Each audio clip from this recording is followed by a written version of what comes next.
Bidadi township ವಿಚಾರವಾಗಿ DCM DK Shivakumar ನಿನ್ನೆ ಒಂದು ಹೇಳಿಕೆಯನ್ನು ಕೊಟ್ಟಿದ್ದರು. ಈ ಒಂದು ಟೌನ್ಶಿಪ್ ಯೋಜನೆಗೆ ಶೇಕಡ 80ರಷ್ಟು ರೈತರು ಒಪ್ಪಿಗೆ ಸೂಚಿಸಿದ್ದಾರೆ ಅಂತ. ಇವತ್ತು ಡಿಸಿಎಂ ಡಿಕೆ ಶಿವಕುಮಾರ್ ಅವರ ಈ ಹೇಳಿಕೆಯ ವಿರುದ್ಧ ರೈತಾಕ್ರೋಶ ವ್ಯಕ್ತವಾಗಿದೆ. ಡಿಕೆಶಿ ಅಪಪ್ರಚಾರ ಮಾಡ್ತಿದ್ದಾರೆ, ಹೋರಾಟದ ದಿಕ್ಕು ತಪ್ಪಿಸ್ತಾ ಇದ್ದಾರೆ, ಯಾವುದೇ ಕಾರಣಕ್ಕೂ ನಾವು ಯೋಜನೆಗೆ ಭೂಮಿಯನ್ನ ಕೊಡಲ್ಲ.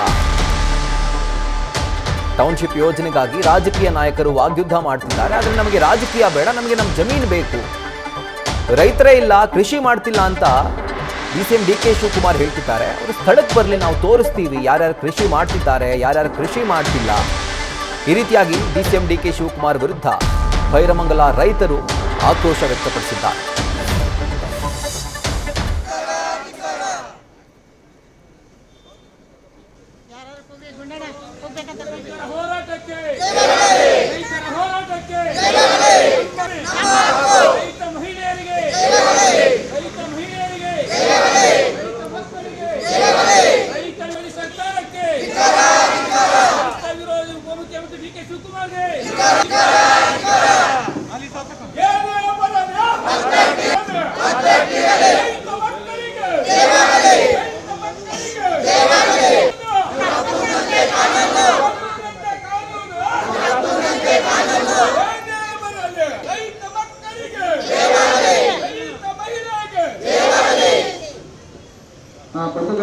ಈ ಕೆಲವರು ಏನವ್ರು ಬೆಂಬಲಿಗರಿದ್ದಾರೋ ಅಲ್ಲಿ ಹೋಗಿದ್ದವರು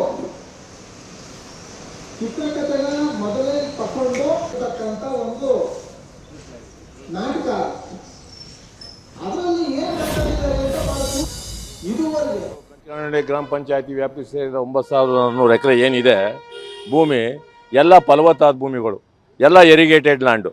ಇಲ್ಲಿ ನಮ್ಮದು ವೃಷಭಾವತಿ ಡ್ಯಾಮ್ ಒಂದಿದೆ. ಆ ಡ್ಯಾಮ್ನ ಕೃಷ್ಣರಾಜೇಂದ್ರ ಒಡೆಯರು ಆ ಕಾಲದಲ್ಲಿ ಮಿರ್ಜಾ ಇಸ್ಮಾಯಿಲ್ ಪ್ಲಾನಿಂಗ್ನಲ್ಲಿ ಕಟ್ಟಿದಂಥ ಡ್ಯಾಮ್ ಇದು. ಈ ಡ್ಯಾಮ್ನಲ್ಲಿ ನಾವು ಈಜೊಡಿತಾ ಇದ್ವಿ, ನಾನು ಅದೇ ನೀರನ್ನ ಕುಡಿತಾ ಇದ್ವಿ. ಪೊಲ್ಯೂಷನ್ ವಾಟರ್ ಆಗೋಗ್ಬಿಟ್ಟಿದೆ. ಯಾರಿಂದ ಪೊಲ್ಯೂಷನ್ ವಾಟರ್ ಆಯಿತು? ಮೊದಲು ಅದನ್ನು ನೀನು ತನಿಖೆ ಮಾಡಯ್ಯ. ಪೊಲ್ಯೂಷನ್ ವಾಟರ್ ಆಗಿದ್ದು ನೀನು ಡೆವಲಪ್ಮೆಂಟ್ ಮಾಡ್ತೀನಿ ಅಂದ್ಬಿಟ್ಟು ಬೆಂಗಳೂರಿನಲ್ಲೆಲ್ಲ ಇಂಟರ್ಸ್ಟೇಟ್ ಜನನೆಲ್ಲ ತಗೊಂಬಂದು ಬೆಂಗಳೂರಿನಲ್ಲಿ ಕುಂಡಿಸ್ಕೊಂಡು ಆ ವಾಟರ್ನ ಪೊಲ್ಯೂಷನ್ ಮಾಡಿದವ್ರು ಯಾರು? ನೀವು ರಾಜಕೀಯ ವ್ಯಕ್ತಿಗಳು. ನಿಮ್ಮ ಯೋಗ್ಯತೆ ಏನು ಅನ್ನೋದನ್ನ ಇದರಲ್ಲಿ ಅರ್ಥ ಮಾಡ್ಕೋಬೇಕು ನಾವು. ಪೊಲ್ಯೂಷನ್ ವಾಟರು ಅಂತ ಹೇಳೋ ಜನ ನೀವು, ಅದು ಪೊಲ್ಯೂಷನ್ ವಾಟರ್ ಅಲ್ಲ, ಮೆನ್ಯೂರ್ ವಾಟರ್, ಗೊಬ್ಬರ ತುಂಬಿದ ಒಂದು ವಾಟರ್ ನೀರು. ಆ ನೀರಿನಿಂದ ಎಂಥ ಬೆಳೆ ಬೆಳೀತಾ ಇದ್ದೀವಿ ಗೊತ್ತಾ? ರಾಜ ಮಹಾರಾಜಿದ್ದಂಗೆ ಇದ್ದೀವಿ ನಾವು. ನೀವು ನಮ್ಮನ್ನ ಕೆಣಕಬೇಡಿ ರೈತರನ್ನ. ರೈತರು ಯಾವುದೇ ಕಾರಣಕ್ಕೂ ಭೂಮಿ ಕೊಡೋದಿಲ್ಲ. ಆಮೇಲೆ ಇನ್ನೊಂದು ವಿಷಯ ಹೇಳ್ತೀನಿ, ನೀವು ಅಲ್ಲಿ ಅಪಪ್ರಚಾರ ಮಾಡಿಕೊಡ್ದು ಕ್ಯಾನ್ಸರ್ ಕಾಯಿಲೆ ಬರ್ತದೆ, ಅದು ಬರ್ತದೆ, ಇದು ಬರ್ತದೆ ಅಂತ. ಇವಾಗ ನಾವು ಒಬ್ಬ ಪೇಷಂಟು ಹಾಸ್ಪಿಟ್ಲಿಗೆ ಹೋದರೆ ಒಂದು ID ಕಾರ್ಡ್ ಕೊಡ್ತಾರೆ. ನೀನು ಇಲ್ಲಿ ಎಷ್ಟು ಹಾಸ್ಪಿಟ್ಲ್ ಐತೆ ಅಷ್ಟು ಹಾಸ್ಪಿಟ್ಲನ್ನು ನೀನು ಚೆಕ್ ಮಾಡು, ಯಾವ ಏರಿಯಾದಲ್ಲಿ ಎಲ್ಲಿ ಕ್ಯಾನ್ಸರ್ ಕಾಯಿಲೆ ಜಾಸ್ತಿ ಐತೆ ಅಂತ. ನೀವು ರುಜುತ್ ಮಾಡಿದ್ರೆ ಆವತ್ತೇ ನೀವು ಸರೆಂಡರ್ ಆಯ್ತೀವಿ ನಾವು. ಇಲ್ಲದ ಬಲ್ದ ಊಟ ಪಾಠ ಅಂಥದ್ದು ಇಂಥದ್ದು ಆಟೋಟ ಪಾಠಗಳನ್ನ ಆಡಬೇಡಿ ನೀವು. ನಿಮ್ಮ ಯೋಗ್ಯತೆಗೆ ತಕ್ಕದಲ್ಲ, ನಿಮ್ಗೆ ಮಾನವ ಮರ್ಯಾದೆ ಇಲ್ಲ ಅಂತ ನಾನು ಇವತ್ತಿನ ಹೇಳಿ ಮಾಡ್ಕೊಬತ್ತಾ ಇದ್ದೀವಿ. ಈ ಹೋರಾಟಕ್ಕೆ ಏನು ಭೂಸ್ವಾಧೀನ ಪರ ಇದ್ದೀವಿ ಅಂತ ಹೇಳೋರು ಒಂದು ಗೊಂದಲವನ್ನು ಸೃಷ್ಟಿ ಮಾಡಬೇಕು, ಇಲ್ಲದ ಸಲ್ಲದ ಆರೋಪವನ್ನು ಮಾಡಬೇಕು ಅಂತ ಹೇಳಿ ನಾವು ಹೋರಾಟಗಾರರ ಮೇಲೆ ಒಂದು ಹತ್ತಿಕ್ಕುವಂಥ ಕೆಲಸವನ್ನು ಮಾಡ್ತಾಯಿದ್ದಾರೆ. ನಾವು ಇವತ್ತು ಬೀದಿಲಿ ನಿಂತ್ಕೊಂಡು ಪ್ರತಿಭಟನೆ ಮಾಡಲಿ, ಒಂದು ಹೋರಾಟ ಮಾಡಲಿ, ಒಂದು ಏನೇ ಮಾಡಿದ್ರು ಕೂಡ ಅಲ್ಲಿರೋರು 10 ಜನ ರೈತರು ಎಲ್ಲ ನಕಲಿ ರೈತರು, ದಲ್ಲಾಳಿಗಳು ಅಂತ ಒಂದು ಕೆಟ್ಟ ಪದವನ್ನು ಬಳಸ್ತಾರೆ.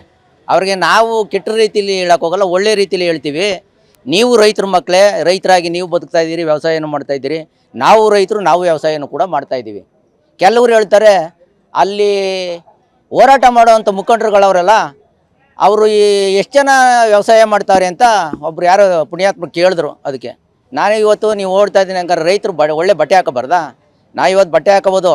ಬಂದು ನಮ್ಮ ತೋಟ ನೋಡಿ, ನಮ್ಮ ತೋಟ ನೋಡಿದ್ರೆ ನಿಮಗೆ ಗೊತ್ತಾಗುತ್ತೆ ನಾವು ವ್ಯವಸಾಯ ಮಾಡ್ತಾಯಿದ್ದೀವೋ ಮಾಡ್ತಾ ಇಲ್ವೋ ಅಂತ. ಎಲ್ಲ ನಮ್ಮದು ಮಲ್ಟಿ ಕ್ರಾಪ್ ಬೆಳೆಗಳು, ಮಾವಿದೆ, ತೆಂಗಿದೆ, ಸಪೋಟ ಇದೆ, ಅಡಿಕೆ ಇದೆ, ಹಲಸಿದೆ, ವಿವಿಧ ರೀತಿಯ ಹಣ್ಣಿನ ಗಿಡಗಳು ಬೆಳೆದಿದ್ದೀನಿ.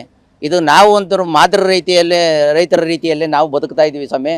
ಆದ ಕಾರಣ ನೀವು ಹೇಳ್ತೀರಾ ಮೊನ್ನೆ ನಾವೇನು ದೊಡ್ಡ ಮಟ್ಟದಲ್ಲಿ ನೀವು ಏಕಾಏಕಿ ನಾವು ನೋಟಿಫಿಕೇಶನ್ ಮಾಡಿ ಫೈನಲ್ ನೋಟಿಫಿಕೇಶನ್ ಮಾಡಿಬಿಡ್ತೀವಿ, ಇನ್ನೇನು ಮುಂದಿನ ವಾರ ನಾವು ದುಡ್ಡು ಹಾಕ್ಬಿಡ್ತೀವಿ ಅಂತ ನೀವೇನು ಸುಳ್ಳು ಅಪಪ್ರಚಾರ ಮಾಡ್ತೀರಿ ರೈತರುಗಳಿಗೆ.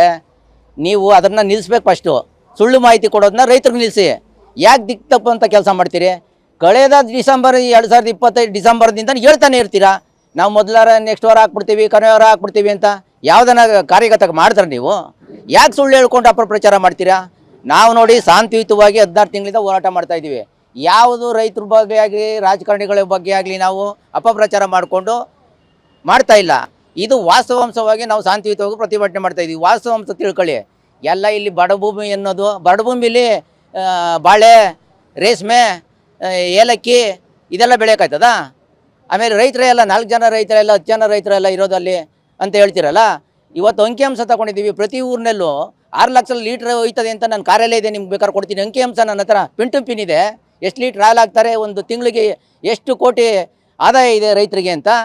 ಇವತ್ತು ರೇಷ್ಮೆ ಬೆಳೀತಾ ಇದ್ದೀವಿ. ರೇಷ್ಮೆ ಬೆಳೆಗಾರರು ಒಂದು ವರ್ಷಕ್ಕೆ 35 ಕೋಟಿ ಆದಾಯ ಇದೆಯಲ್ಲ. ಇದೇನು ಕಂಪ್ಯೂಟ್ರಲ್ಲಿ ಬೆಳಿತೀವಾ? ರೈತ ಕಂಪ್ಯೂಟರ್ ಬೆಳೀತಾ ಇದ್ದಾರಾ? ನೋಡಿ, ಇವ್ರು 6 ತಿಂಗಳಿಂದ ಹೇಳ್ತಾನೆ ಅವರೇ ಫೈನಲ್ ನೋಟಿಫಿಕೇಶನ್ ಮಾಡಬೇಕಾದ್ರೆ ನಾವು ಸರ್ಕಾರ ಪ್ರಾಜೆಕ್ಟ್ ಮಾಡ್ತೀವಿ ಅಂತ ಅನುಮೋದನೆ ತಗೊಂಡವ್ರೆ. ಏಪ್ರಿಲ್ 30ನೇ ತಾರೀಕು ಪ್ರಾಜೆಕ್ಟ್ ಮಾಡ್ತೀವಿ ಅಂತ ಅನುಮೋದನೆ ತಗೊಂಡಿರೋದು. ಇವರು 6 ಮಂತ್ ನೋಟಿಫಿಕೇಶನ್ ಮಾಡಬೇಕಾದ್ರೂ ಸರ್ಕಾರದಿಂದ ಇನ್ನೊಂದು ಪರ್ಮಿಷನ್ ತಗೊಳ್ಳೇಬೇಕು. ಸುಮ್ಮನೆ ಏಕಾಏಕಿ ನೋಟಿಫಿಕೇಶನ್ ಮಾಡಿಬಿಡ್ತೀವಿ, ದುಡ್ಡು ಕೊಟ್ಬಿಡ್ತೀವಿ, ಅಲ್ಲಿ ಅಕೌಂಟ್ ಮಾಡಿಸ್ಬಿಡ್ತೀವಿ, ದುಡ್ಡು ಹಾಕ್ಬಿಡ್ತೀವಿ ಅಂದರೆ ಏನು ಕಡಲೆಪುರಿ ವ್ಯಾಪಾರನ ಇದು? ಕಡಲೆಪುರಿ ವ್ಯಾಪಾರ ಏನ್ರಿ? ಏನು ಮೇಲಿಂದ ಉದುರುತ್ತಾ ದುಡ್ಡು? ಏನು ಹೇಳ್ಬೇಕಾದ್ರೂ ಮಾಹಿತಿ ಹೇಳ್ಬೇಕಾದ್ರೂ ವಾಸ್ತವಾಂಶ ತಿಳ್ಕೊಂಡು ಸರ್ಕಾರದ ಗೈಡ್ಲೈನ್ಸ್ ಏನಿದೆ ಅದ್ರ ಪ್ರಕಾರ ಮಾಡಿ. ನೀವು ಅದನ್ನು ನ್ಯೂಸ್ ಫಸ್ಟ್ ನಿರ್ಭೀತಿಯಿಂದ ನಿಮ್ಮ ಪರವಾಗಿ.